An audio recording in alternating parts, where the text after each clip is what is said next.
breaks them out.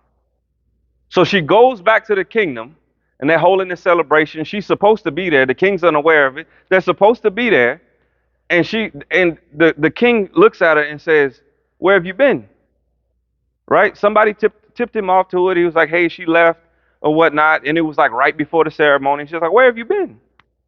And so they walk through the gate. Everybody's chanting. Everybody's coming through.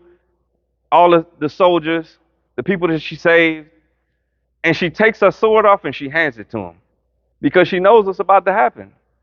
He already said it. You dare to defy your king? She knew the consequences. That's leadership. She knew that whatever she did over here, she was going to have to pay the price.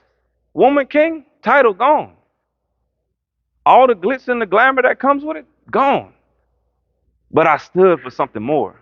I stood for the opportunity where I could say, hey, I made a commitment to these people to say I was going to uplift, I was going to bring them through, I was going to make sure that they got it home. I was going to care for these people as if they were my own. Although I know what you signed up for, I'm still going to put it on my back. I'm still going to take care of you. So she hands the sword to the king. And the king takes it and he pauses for a second. And he says, man,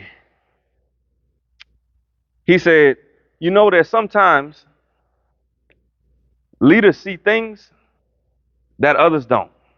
So he takes the sword and he hands it back to her.